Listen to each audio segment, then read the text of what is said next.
Sometimes I wonder why you put me here in the first place. Cause everybody's a mess, but I'm the worst case.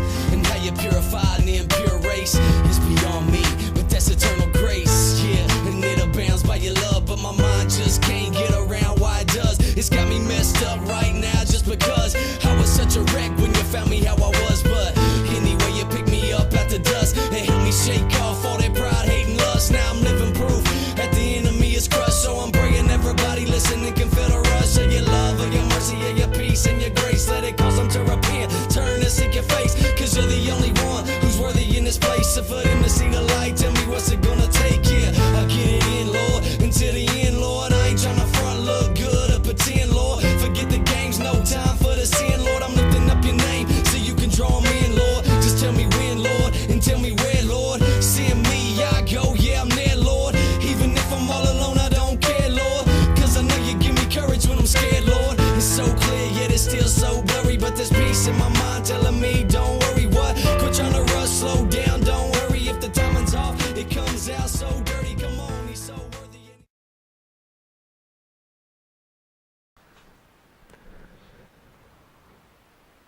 Well, welcome to Keys to an Abundant Life. We thank you for joining us today. Today we're going to be talking about belief and faith. I want you to picture for a moment Ellis Island back during the great times of the immigration in our country. You know, people in that day would leave in droves coming to the U.S., all of them leaving their families, their jobs, their homes, everything they had ever known to come here. Why was it that they came here? What was it that made them leave their comfortable lives to come somewhere else? Well, it was always in the pursuit of something greater. They had faith. They had never seen this country. They had never stepped foot on its soil, and yet they had faith that a better life awaited them here. You know, we can say the word faith, we can talk about faith, but when it comes right down to it, these immigrants, they showed what faith was. But it seems what's truly scary is that many of us today don't seem to know what faith is. See, whether we believe it or not, we all have faith in something. If you think about your morning, this morning most of you got up, you took a shower, you put on deodorant, you got cleaned up, you put on perfume, cologne. You know, we had faith that if you didn't do that, you were probably going to stink by the end of the day.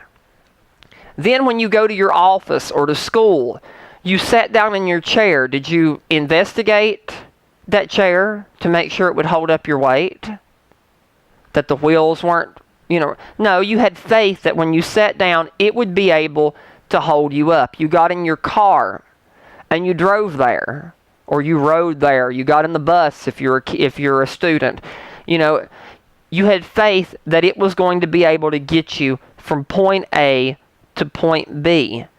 See, even though we never stopped and said, I have faith in these things, we didn't say the word, the way we lived showed that we had faith. We believed these things could be trusted. The big question that we want to ask is, can God be trusted? We all believe something about God. You know, some people believe that there is no God, but that's a belief. Other people, they believe God exists. That's also a belief, but it goes much deeper than that. You see, your belief, what you believe about God, is going to affect the decisions that you're going to make in your life. See, in your life right now, your belief determines what type of friends you have, who you pal around with. It determines what you're going to allow into your mind, what music you're going to choose to listen to, and the message that's in that music, what television, what conversations you're going to be part of. You know, your beliefs direct what's coming out of your mouth. You know, should I be saying that? Gossiping, I shouldn't gossip because I'm a Christian. Your faith has a determination on that. It influences your behavior. See, your belief helps define how you think about yourself. It's the boundaries that you set in your life on what you should do, what you shouldn't do. You know, it affects the decisions we make, and those decisions are going to affect the outcome of our life. You know, had those immigrants never had faith, they would have continued over in Russia, in Europe in general, all these areas. they would have continued there, but they had faith. They stepped out. Let me tell you a couple of stories I got online about faith. These are not my personal stories, but I'm going to share them anyway. The first one is from a guy, and he says, when I was in 4th or 5th grade, my family got a cordless phone. I believed that wherever I was with the phone, that would be the phone number that would show up. So if I was at my neighbor's house with my cordless phone, I believed that was the number that would show up, the neighbor's number. That was his belief. And because he believed that, it affected the decisions he made. One day, his friend had the brilliant idea that they should take the cordless phone out into the middle of the street and call 911 over and over again, pretending to be Beavis and Butthead. Because after all, they believed that the police wouldn't be able to trace it back to them because they were in the middle of the street. His beliefs definitely affected his decisions. They also affected the outcome because, as he put it, the outcome resulted in police, my parents, and all the neighbors showing up to watch me get chewed out and grounded for a month. See, I know that's a silly little story, but the point is that what we believe is going to influence the decisions in our life. For those of you who are Christians, who are Christ followers, and say, I believe God's the answer. If that's true, if you have belief in God, then shouldn't your decisions show that? If it doesn't, the concern is that maybe you have faith in God the same way that we had faith in Santa Claus or the Easter Bunny. You only trust God on special occasions. You only believe in the concept of who God is so you can get what you want from God. See, that's not faith. Biblical faith isn't some force or some power. It's not something that we can tap into, that we try to, tap into. It's not a tool to get something from God. Biblical faith isn't wishful thinking. I may say I may be the only one who does this, and I'm sure I'm not, but sometimes we have this habit of trying to hypnotize God. We think that if we say it enough, that God's going to give it to us. God will do this, God will do this, God will do this. You think about it like a kid in school when you were in school, or if you're still in school. You don't study for a test, and then you walk in the classroom, and it's, God help me pass, God help me pass, God help me pass. That's not faith. That's not faith. And here's the real problem of what really stinks about the whole situation is it isn't faith, but sometimes because we believe it is, we expect God to honor our messed up version of faith.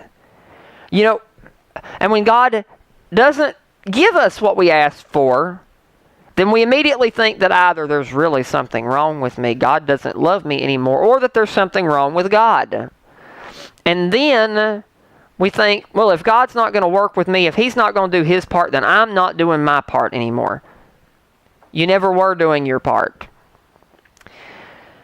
See, let's look at what biblical faith is. Hebrews 1:11 says, faith is being sure of what we hope for and certain of what we don't see.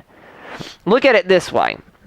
Let's say it's getting around time for your birthday, and you're going to have a big blowout party this year to celebrate your birthday. Now, whatever your favorite band is, say you send them an email. Are you going to have faith that just because you sent them that email, they're going to show up at your party? Are you going to put their band name on your invitations? Is that going to be enough to convince you that they're going to be there? What would it take to convince you that they were going to be there? Maybe a confirmation email, a phone call, a contract. Basically what you're going to need is you're going to need that promise that they're going to be there. See, the promise allows you to move from just wishful thinking into faith. See, the same thing is true with God. It's His promises that separate wishful thinking from faith.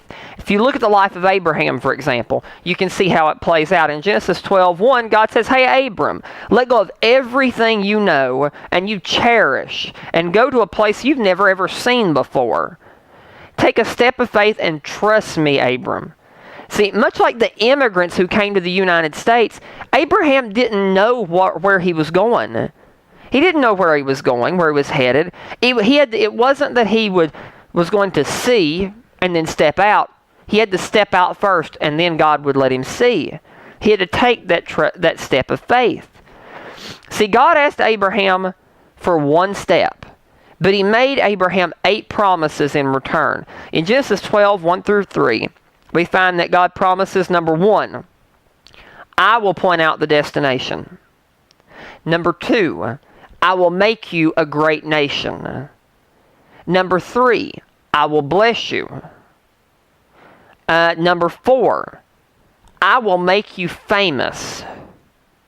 Number 5, you'll be a blessing. Number 6, I will bless those that bless you. Number 7, I will curse those that curse you. And number 8, all the people of the earth will be blessed through you. I'm not going to read the rest of the story, but we'll just give an overview of what actually happened. Abraham took that step of faith.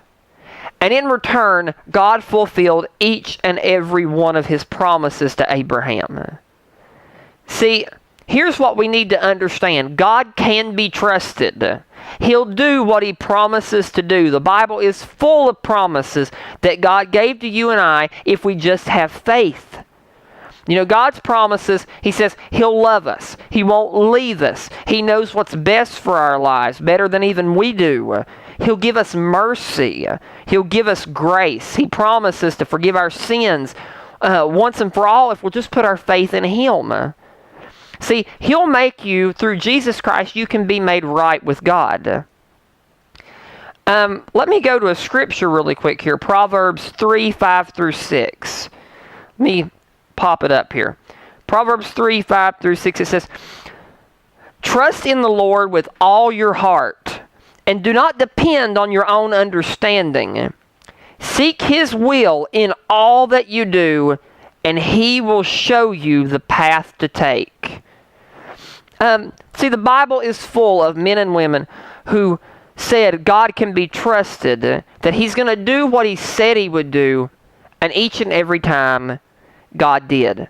Noah spent 140 years building an ark, a boat, because God said it was going to rain. He had never ever seen rain, never heard of rain until God told him about it, but he spent 140 years building that boat.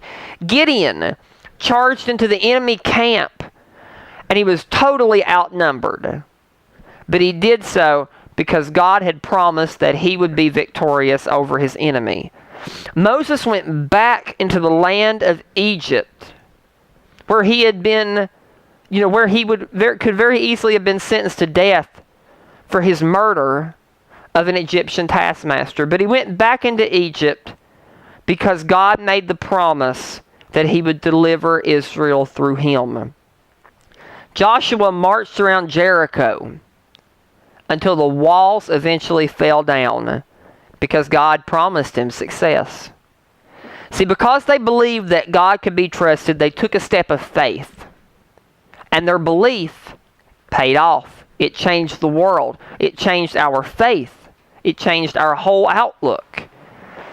See, what do you think would happen if only we would be willing to step out in faith?